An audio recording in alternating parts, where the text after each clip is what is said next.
all of the hot topics in HR. Whether it's passive talent or it's active talent. That's a soft skill that really gets undersold in the hiring process. How to manage in the virtual environment. You get a diverse cultured group of people. It's a win-win for everybody. More conversion from candidate lead. What does that look like in this new virtual world?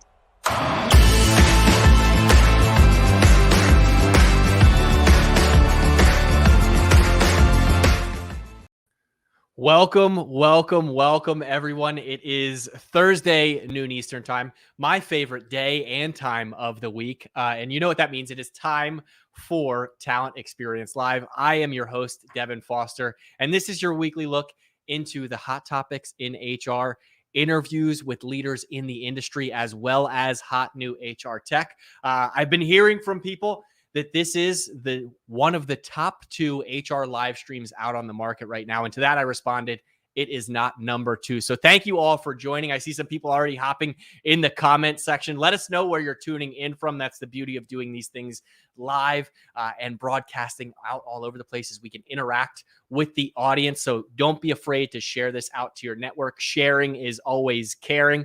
And with that being said, being that it is live, I don't want anyone to miss any of the great content that we go over today. So if you have to step away from your computer or your phone or whatever it may be for just a moment, remember that you can always catch the full episode replay on our YouTube page. That's Phenom People, or on our blog. We do a nice little recap with a write-up, and that is phenom.com/blog. So definitely check that out. And if you like what you hear, you can always share it as well. I see Gloria tuning in from Miami, Florida. Welcome. While the comments are rolling in, I always love to kick things off with a nice little icebreaker.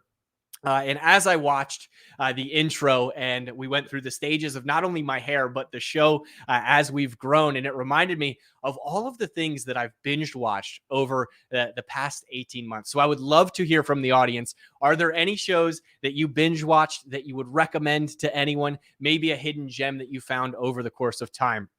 So while you answer that, I want to talk about today's topic. Today, we are talking about the candidate experience, and not typically what we talk about with it. We're going to talk about the things that you can't deliver, that aren't able to be purchased or added on to your experience, the things that candidates are still looking for as we look at this very tough job market where it seems that there are millions and millions of jobs open and just not enough candidates in the market, or people aren't interested. So feel free to chime in with any questions. We have a very special guest today.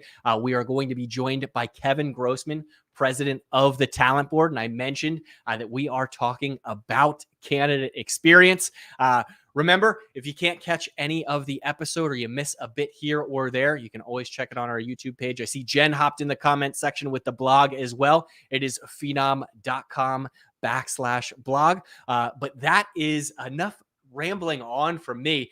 Today, we're talking about all or nothing, the candidate experience you cannot deliver. And with that being said, let's bring Kevin onto the program.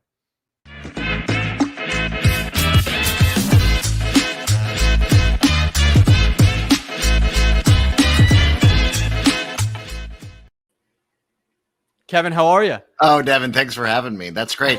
I love the production on this. I love the music. I can only afford a kazoo for my shows. So, and I play it. So there you go.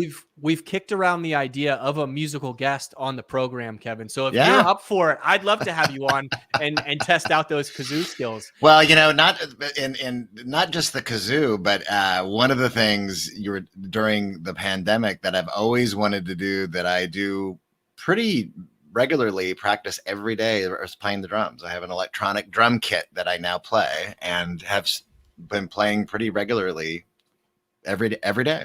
So I'm digging that. So awesome. And I'm sure that your neighbors are happy that you have an electronic drum kit. That is correct. Well, my family too. So that's the only way that it was going to work otherwise, because I can address because if it was a real kit, that would have been a whole nother situation. So that is a production for sure.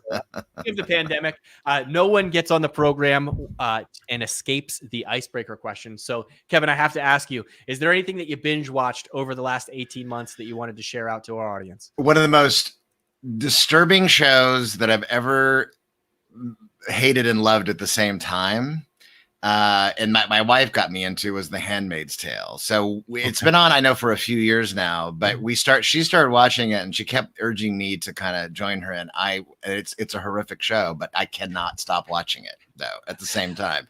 And so that was one. Schitt's Creek was another that we had not ever watched. And we gave it another try and loved it and had a heart to it. Killing Eve is another one that we have now are totally into, and one that we gave a second chance to that's more recent is Ted Lasso.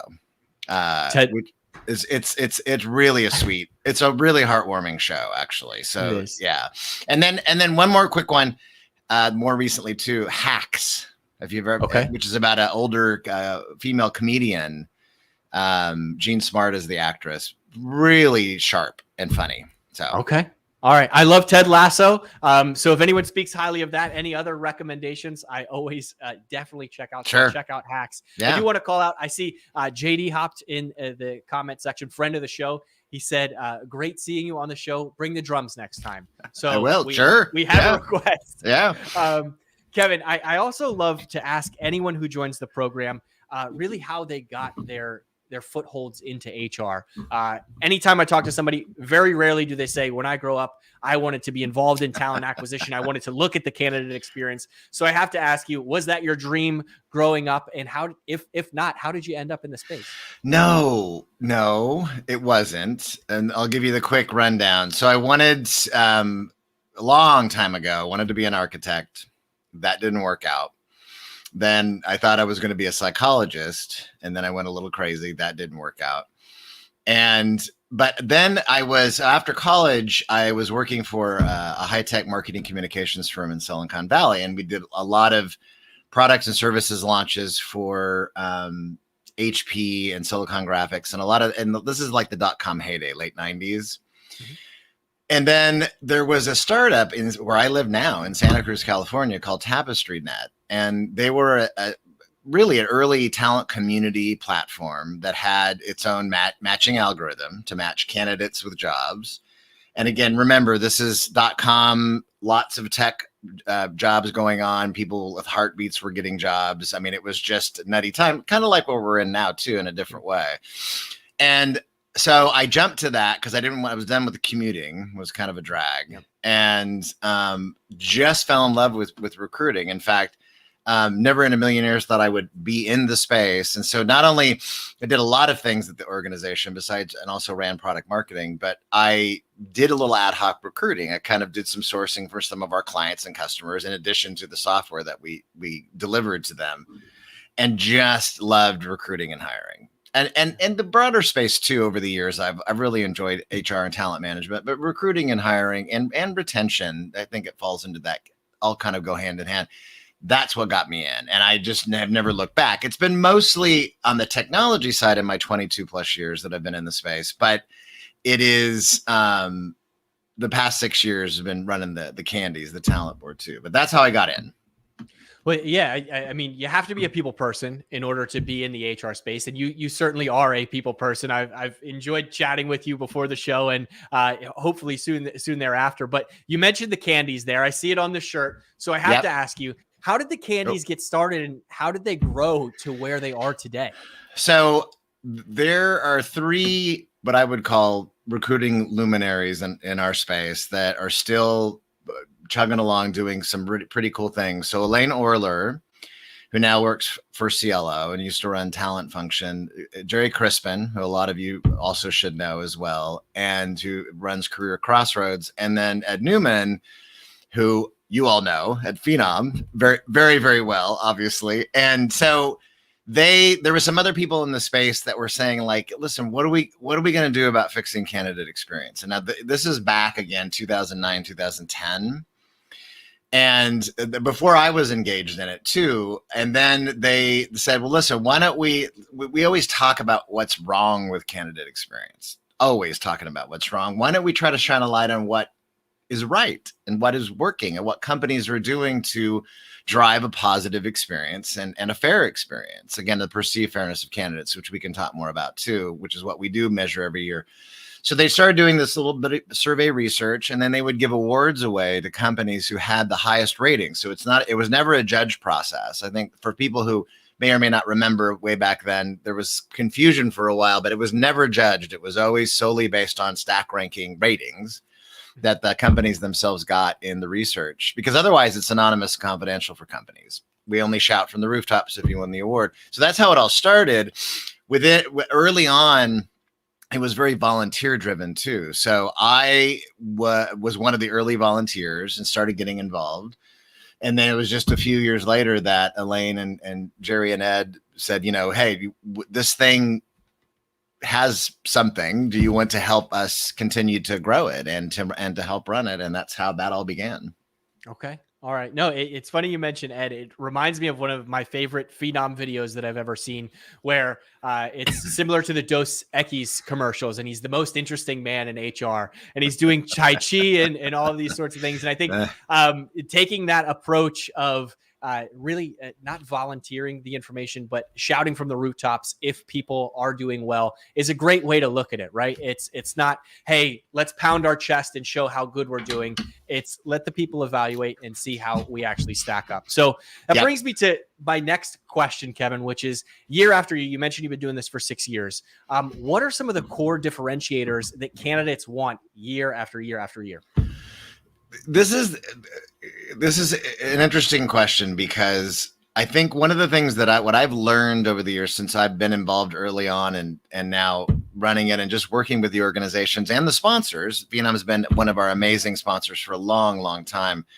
And that everybody's always wanting to look for something new. What's new in candidate experience? And we can talk about that too, don't get me wrong. But the core differentiator is that no matter what the world looks like, every single year, the first and foremost one, consistent communication, always consistent communication from pre-application to onboarding. And I would argue that totally, as Phenom knows, because you guys play across all experiences too, that totally bleeds into the employee experience, because you're having to constantly re-recruit to retain. So communication as a candidate, as an employee, are super critical. That's going to be driven a lot by technology now, which is fine because companies control the dials, but also the human interaction that occurs too with recruiters and hiring managers and the candidates. So communication, expectation setting, which goes hand in hand with that. What's going to happen next? What's going to happen next? Letting me know. We talk about the black hole all the time. And now that, ghosting has been more prevalent than ever, not only on the employer side, but the candidate side too, which is another thing we could talk about too. But so the expectation setting, asking for feedback, which always goes a long way with candidates, especially if you do something about things that you need to improve on, and then providing feedback, especially to finalists, about why you're not going to pursue them because of the sheer volume of people that you're not hiring for any given job, and then just being more transparent in the process. And then all those things help to drive a higher level of perceived fairness, which is subjective, yes. But we see it every year that when those things are regularly engaged in, there's always more of a positive sentiment with a majority of candidates, again, that do not get hired. And we can talk again after a bit too about that, what that impact is. But those are the core things every year, regardless of what the world looks like, are key. That makes sense. And I oftentimes think how consumers and candidates are oftentimes synonymous, right? And when we look at the past 18 months and how food is now getting delivered to our homes and packages show, I had an Amazon package at my house every single day. But I think I'm constantly checking the tracking, and that's what candidates want as well, that open line of communication. But then when a package doesn't show up or it goes missing, that's where I want to have that human interaction, much like you said with the feedback, right? Where it's, hey, this was broken. I'd like to talk to a human about getting a replacement or a refund or whatever it may be. And oftentimes when we talk about automation and a lot of the technology that's pushing it, people think recruiters are no longer going to be around, and that simply won't be the case. It's human resources for a reason, right? But I have to ask you, those are some of the things that are consistent year after year. looking back on the past 18 months and how much our world has changed, how has the candidate experience changed as well? And not just the fact that candidates can wear sweatpants to interviews because they're Zoom now, but what about their interactions has changed in addition to that? I'm wearing shorts, so As am I. There you go. So here. Let me answer it this way, because pre-COVID, we were measuring candidate experience in nothing but a growth market. So when you go back to what I was just telling you a little bit ago about how it was founded, how it started, how we started doing this little bit of labor of love driven survey research every year. The fact is we already had come out, or were still coming out of the Great Recession, right? From 2007, 2008. And then it was just pretty consistent growth globally, even, I would argue, not just in the States, all the way up until, Jan, Feb 2020. And what was fascinating about that is pre-COVID, what we call the resentment rate. So one of the things we measure, and as one of the key indicators that we really look hard at every year, is the percentage of candidates who say they'll never do anything with you, the employer, again, the employer they had just applied to, because of a really horrible, poor experience. They'll never apply again. They'll never refer others. And they say, if you're a consumer-based business in particular, they're never going to buy stuff. So that resentment rate was actually increasing dramatically from like 2015, 2016 through 2019, and was still on that trajectory in early 2020. But then, boom, everything changed. And immediately later on, as we were collecting data from last year's benchmark, it was pretty evident that there was this higher level of candidate forgiveness because everything was just dramatically different. Employers had to tell all these candidates, you can no longer come into in-person interview. In fact, we're going to have to postpone it. All this stuff now, we don't know what's going on. They had to constantly communicate with their candidates more than they probably had been doing before, as well as their own employees. This is what we're doing to keep the business moving and we're trying to prevent furloughs and layoffs, although we know a lot of that happened, especially in the most decimated industries. So that communication, there was a higher level of empathetic communication that was going on that we saw in the data, in the comments that we received, and it helped to really improve the experience of a really crappy time in recruiting and hiring, right? A lot of recruiters lost their jobs. There were not a lot of jobs. COVID was just had changed the whole landscape, and not just that. Then you throw in the important attention to social injustice and inequality that transpired with the protests last year and after George Floyd was killed, and that just continued to kind of disrupt everything. But that's what we saw. There was a lower resentment rate and a higher level of perceived fairness in what was just a crappy job market, right? For a lot of individuals, a lot of women left the workforce because kids were at home, men and women, but a lot more women than that. So there was so much of this going on. That's what we saw. It was actually not what we were expecting to see, but now every time we look back on it, it makes sense. Unfortunately, now, Devin, resentment is up almost 65% now. It's close to pre-COVID level right now. And I think what we're seeing is this, I hate using those cliche buzzwords, but it's the perfect storm of stuff.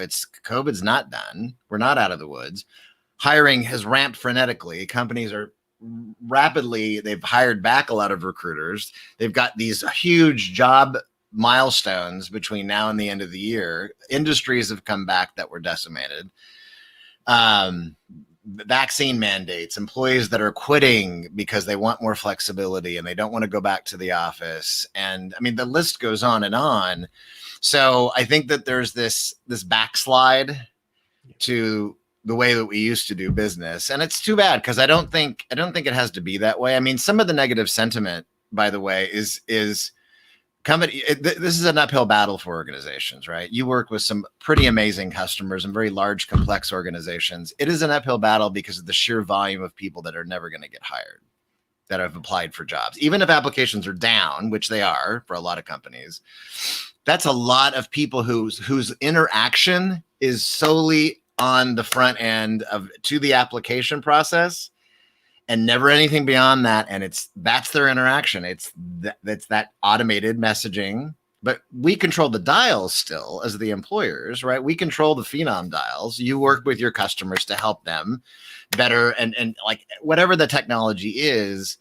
But I think that and recruiters that are carrying 100 recs, I would argue, I mean, I understand you've got some pretty lofty hiring goals, but does leadership really understand what recruiting and hiring is all about and what that means in the human interaction part? Anyway, I could go on and on about that, but I think that there's just you talk to anybody who has been in TA for 10, 15, especially in 20 plus years, they continue to echo the same thing I keep hearing. I have never seen this before where we're at. Yeah, no, I had a conversation on this show a couple weeks back with Will Stanley of Proactive Talent. And he said that the most challenging role that he is having to fill right now is recruiters. And it makes me think that for a number of years, HR and talent acquisition wasn't really something that caught the eyes of the national media, right? And now you mentioned a couple of them there, the DE&I focus, social injustice movements, companies realigning their core values. Yep. Now we're talking about growth opportunities and this turnover tsunami. And it seems that organizations, a lot of them are taking one approach, which is let's raise the wages. Let's, promise. I know Chipotle is doing $100,000 for somebody to work there for 3 years. My question is, do you think that what candidates are truly looking for is to see those salaries and those wages in job descriptions and in that front end process that you just described as far as the automation? I know it's a slippery slope and it's a challenge when you're balancing employees that have been at the organization who may not be making what is expected in the market today. Yeah. But what ultimately will meet the needs of helping recruiters out with these large and tall tasks of filling roles? Well, it depends. I mean, this is where we get into dangerous isn't the right word, but we have to be careful about overgeneralizing because, and that's how I answer this, because it's not going to be the same for different job types in different industries across. There are some things that are, of course, core. We know that companies are struggling with hourly work, hiring and retaining hourly workers in retail and hospitality, especially those industries that have come back, manufacturing as well. Has been struggling in many different areas and regions for a variety of reasons. Wages are a big part of it. Government benefits are part of it too, why there's been this hesitation. But I think wages are a lot of it. But remember, that same group of folks, they can't leverage flexible work. They have to be on site, right? They have to be in the store, in the plant, in the office for whatever that is. So they can't leverage that, but those who can, that is a big priority for them. The flexibility, the hybrid type of work, where I do work and when I do work, is important to a lot of professional hires that can leverage that. So that's something that companies are trying to figure out. Stronger safety protocols for COVID. I mean, we're not out of the woods yet, unfortunately, by any stretch of the imagination. And I can tell you that I've already been seeing this in the media. I know that more and more companies are starting to either really encourage getting vaccinated or mandate it. And as soon as one of those or both of those vaccines are officially approved, I'm sure you're going to see a lot more of those mandates coming from organizations today, because nobody wants to shut down again. Right. Nobody wants to get shut down. And I'm sure there's a lot of pressure on government at all levels right now of businesses of like, we're going to do all these things. Please don't shut us down, or to the public health. I mean, system. So I think that it depends on what you're talking about, what job types there are and what the roles are. But we did some research in June. We're doing a follow-up in it right now of what companies are doing to incent. And those really were the top three: flexible work, higher wages and pay, and stronger safety protocols. Although the other one that is that was also kind of rising up was monetary bonuses and incentives, as well as non-monetary. We've already seen, you've seen the media blitz on things like, people hiring people at McDonald's, give them an iPhone, or, I mean, there's a lot of things that companies are trying to do right now to entice to hire people, Target and Walgreens and others that are paying for full tuition to continue education. I mean, I think it's great, but you think about what's happened in the past, what's helped to accelerate things that may have happened at some point, or maybe not. Maybe it would have been another 5 or 10 or 15 years before some of these changes would have finally been in place. But, now they have to. If organizations want to continue to grow and thrive, they've got to adapt. We did it when we had to virtualize everything last year. A lot of companies did that pretty quickly. Even if they were doing virtual interview and onboarding, it wasn't everybody's forte by any stretch of the imagination. So I think we've dramatically accelerated a lot of, I would argue, positive, important changes that continue to be put into place. Yeah. No, I 100% agree. And I want to call out, Gloria chimes in and says 100 plus recs is crazy. It's crazy. And you mentioned a couple of things there about how recruiters are in a tough spot and hiring managers are in a tough spot as well. In order to build a better rapport with their candidate base, are you hearing or seeing organizations be a little bit more upfront with maybe it's compensation, those 3 pillars that you mentioned, that work from home capacity, or what vaccination requirements will be in the workplace? Because I love LinkedIn. It's fantastic. We're live on LinkedIn right now, but I can't tell you, when I see the messages I went through 7 rounds of an interview, they wouldn't tell me about compensation, and then only to find out that it would be less than what I'm making now. And you have to take that with a grain of salt. I understand, but being more transparent, will that help recruiters build a better rapport with their candidate base? I mean, the short answer is yes. I think it always does. I mean, you also, let's talk about the other side of this equation, right? Even if applications are down, the sheer majority of anybody applying for any given job is not going to get hired, right? They're just not going to be either qualified enough, or they just don't make the cut in the final stage. So you also want to be that transparent, because you want candidates to self-select too. You want candidates that, everybody, there's different levels of job search, right? So if mine's driven by desperation, unfortunately that's a way different scenario of wanting to trying to find a job than if I'm truly in a position to pick what I want. So I think that the level of transparency of what we are and what we're not, and what this job really is and what it's not, and to be super clear about that, and yet to still ascribe to an inclusive environment.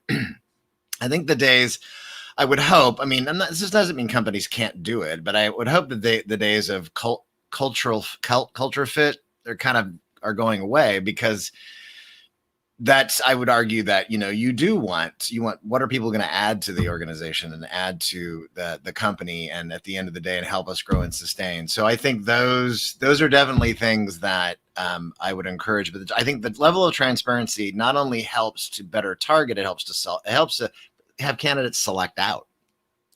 And that's you want to do, because you're still saying no to a lot of people.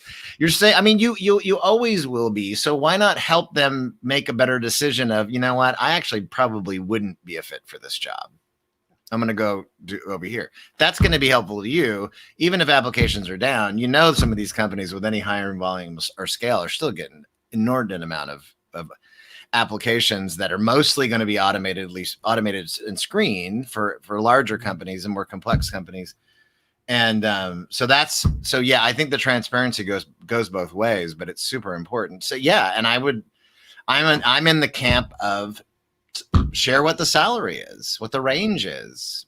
Definitely do that. We're looking for a lot of gender parity now in salary, and demanding it. Women are demanding it. People of color are demanding it. You need to start changing the way you do business, and that's what's happening. So yeah. No, the world is certainly changing. And one thing that I want to call attention to, as you said, recruiters are almost in the business of no, right? Yeah. Not everyone's going to get the job. And those are tough conversations to have. I remember from when I was a recruiter, I would save those calls for the end of the day because I couldn't wait to have a drink afterwards. But looking back on it now, I know that's a terrible thing to say. Well, no, but it's true though. Yeah. I know. It's challenging, but looking back on it now, it's almost better to, bite that bullet a little bit earlier or eat the frog in the morning, as they say, so that you're not stringing a candidate along and you can have that conversation and get some of that feedback that you mentioned at the top of the show, as opposed to, calling at 4:45 when you're out the door at 5. So you kind of build that barrier. It's a challenging thing to do, right? Yeah. So Devin, this is something that I've been, I don't want to say ranting about, but I've been just talking. I mean, here's the thing: with not only the companies that we work with every year on the benchmark research side, and it is something we recommend, and some companies that we do deeper dives for too. If the cultural practice, and not just of the recruiters and the recruiting culture, but also hiring managers, is that you are not going to disposition, reject, not select folks until the rec is filled. That could be weeks, God, sometimes months later. Mm-hmm. Why would you do that if you knew that whatever that percentage was, 60, 70% of people out of the gate are just not going to be qualified for the job? Then tell them that in the first week, in the second week, at the latest. Be done with it. There's no point in holding on to them if they weren't qualified for that job. If you have a practice, though, of like, even an automated matching practice of, hey, you weren't qualified for this, but why don't you check out these jobs? That goes a long way with candidates too. But don't hold on to them. Just let people go. It doesn't make any sense. And if you think that it's not over time, it doesn't impact your business and your brand, it does. And we know it. And there's not a lot of public case studies of what that business impact could be, because a lot of publicly traded companies and don't want to share that information, but there are a lot of companies that quantify it. And it's not just about the negative impact either, Devin, it's about the potential net revenue. Again, we're talking about consumer businesses now, right? Not B2B. Because if I always use Lockheed Martin as an example, because they've won multiple Candy Awards from us for many years. And they, if I'm an engineer and I applied at Lockheed Martin, I had a really horrible experience, I'm not going to not buy military equipment because I didn't get hired. But I'm going to tell my engineering friends. And if I told 3 of my engineering friends, maybe one decides not to apply because of my experience that I had. It's a ripple effect on referrals. But it can be a net positive revenue effect for consumer companies if there's a positive candidate experience and a perception of fairness is there. And there's a willingness. Candidates tell us every year, over a third of all the candidates in our research every year said that they're still extremely likely to refer others. And over 90% of them never get hired. So how many companies have you heard talking about besides their employee referral pool and maybe their alumni referral pool, which is another important one too, potentially, the candidates who had a positive experience that were rejected that still may refer. Yeah.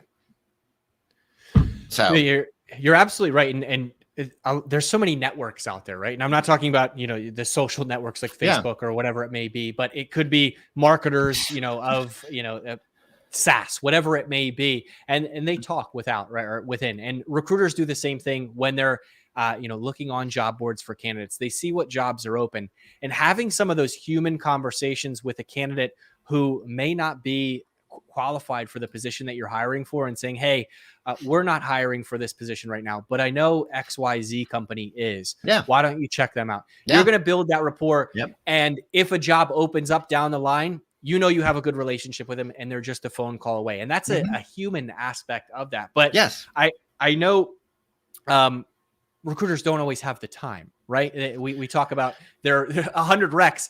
You're making phone calls all day long. So I have to ask you, what technology is helping people out with this? Is it texting to apply? Is it in video interviewing and the ability to not have to give someone a tour of your office when they come through? What technologies are helping put time back in recruiters' days so they can become advisors as opposed to just recruiters? Well, being the automated way of being able to respond to the sheer volume of people, again, that apply and just aren't qualified, to be able to communicate with them. I think that so whether it's, CRM functionality, right, to be able to keep candidates informed, not just about jobs, but about industry information, what your company is doing at the end of the day, to keep in front of them. So communication, again, is really key, and technology drives a lot of that. being able to do it the right way and be able to and be compliant when you're texting candidates, just like you would when with email, canned spam. There's a lot of there's regulations, but texting is very powerful. A lot of us don't answer our phones anymore, and we don't check, we don't answer our email, but we see our texts. So communicating jobs and opportunities and industry news and information via text is important. Conversational AI is super hot right now because that's really allowing companies to build a communications infrastructure from, pre-sourcing through sourcing, even up until scheduling interviews, and even beyond now for a lot of high volume hiring. That is super helpful to be able to then free up more time for the recruiters to engage in actual human communication. I mean, the reality is that it's a smaller group of people who are screened, interviewed, and assessed that are going to have more human interaction. That's the way it is out there. But that's fine because if you're hiring more recruiters might help, but if you have to understand, you have to get to empower your TA team and your recruiters to have and make the time to engage their semifinalists and their finalists and those people that could not, if they don't make the grade for this particular job, maybe there's another position, and you can't do that when they're managing 100 recs. I mean, I just would argue that I don't think you can. So it's that, but those are the technologies, conversational AI, texting, and just staying in front of them, whatever that medium is, and video interviewing too. I mean, that definitely helps. I mean, that's all we've been doing. We're all, I think Zoom fatigue is not even, it should be probably listed in the DSM-5 manual or whatever the psychology manual version is up to now. I mean, it's nuts for a lot of us, but it's the way we still have to communicate right now on a lot of levels. So those are the things though, but they make a big difference, and companies have been leaning on them more, and they need to partner with organizations like Phenom that are your customers. You make sure you're maximizing exactly what you can do, because you control the dials of what's going out when and what you're saying and how you're communicating and in what mediums with your candidates. You do. Yeah. So, and I think again, to steal from that analogy that, consumers and candidates are so synonymous. Again, when we think of the brands that we interact with, like the Netflix that we talked at the top of the program with, right? They're in front of this charge for technology being a big part of our lives. Kevin, I'll let you know a little secret. I play video games from time to time, and conversational AI is in my MLB The Show game, where I am trying to demand a trade from the Arizona Diamondbacks for good reason. But when you think about that and how it's in everywhere, in every part of our lives, it only makes sense that it'll come into the talent acquisition space as well. And it won't be a turnoff for candidates at the end of the day. We all want answers now. We want them as soon as possible. And if it just so happens that we self-select out of a position, we're okay with that at the end of the day. Oh yeah. And just real quick, there's a higher level of positive candidate sentiment when there's more engagement throughout the process. And that means if I'm engaging a conversational AI chatbot that's helping me move through the process and get questions answered, there's a much higher level, upwards of 25 to 30% higher positive experience, combined with other things that are also probably happening with the candidate. But that's a big deal as opposed to nothing at all. Mm-hmm. No, it makes complete sense. Now, we talked a bit about the Candies. I know that they're coming up. Can you tell me a little bit about, and the audience, about what goes into them, what we'll learn, and when they actually are happening? So every year we do this candidate experience benchmark research, and that hence the affectionate name is the Candies. That's short for candidate experience. It's how we've always been known. And so at the early in the year, we open up the process and companies can start participating. And again, it's anonymous and confidential for them. They get feedback from their candidates. They'll then be able to see not only their own ratings across the candidate journey, as well as comparing that in aggregate against the other companies that participate. And then we see, when we close the research, which was coming up at the end of this month in August, we then look and see what our averages are. Those are the benchmarks for this year in every region. The lion's share of participation being in North America, but we do have data sets and other regions around the world too. we look at what those averages are, and then those companies that are on or above average are the ones that we celebrate and tout as candy winners. And we do that because, so it's not just like the top 3 or the top 5, because we're all about celebrating companies who are moving the needle and trying to make a difference and are improving their candidate experience. Not any company, even the highest rated candy winners, will ever be able to do everything right all the time, but they're doing a lot of the things right. So then once we close the surveys, we'll then analyze this year's data, determine all the ratings, the key ratings, roll up in what we call a candy score that we then stack rank and look where the average is, and then start notifying those companies. And then come between mid-September through November, we'll celebrate them publicly, but then we'll have our own Candy Awards event. This year, virtual again. Hopefully next year we'll be back to the fun dinner that we put on over the years. And that'll be in November 17th and 18th. And that's when we'll officially celebrate the year, the data, the winners, and then start all over again next year. Awesome. Well, it is coming up. I can't wait to see who the winners are.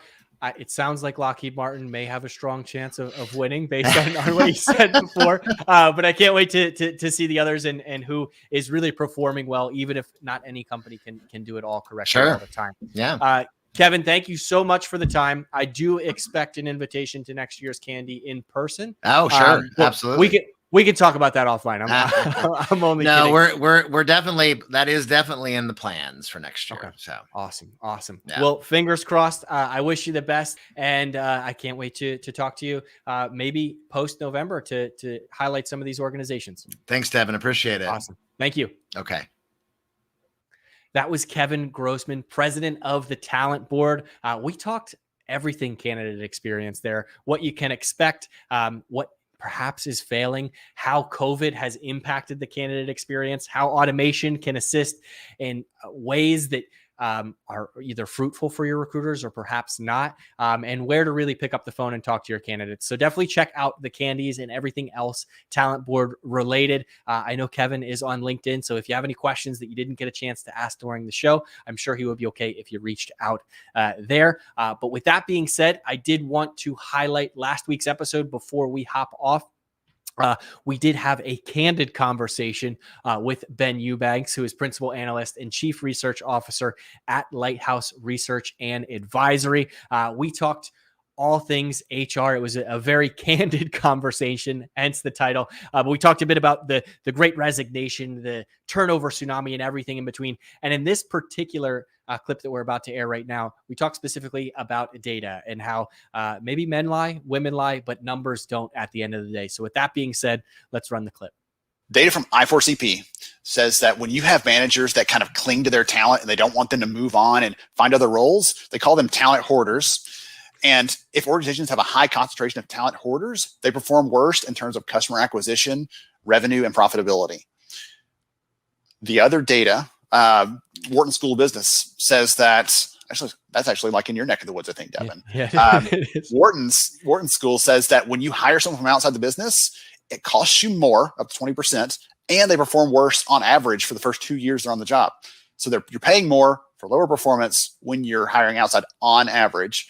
And last but not least, some of our data at Lighthouse show that it's less risky to use someone internally and to try to move them around or try to find opportunities to grow their skills, and it's less costly. So there's all these things that kind of paint this picture that we shouldn't always default to that external look the first time we think about we need this thing. Oftentimes it's right there close by. We might not have a clear picture of what those skills are, or we haven't done a good job of helping people feel like they can speak up and say, hey, here's a skill I have, I want to do that. But those things really create that culture, that engagement that we are all trying to figure out where it is. It's right there in front of us. We just need to tap into it.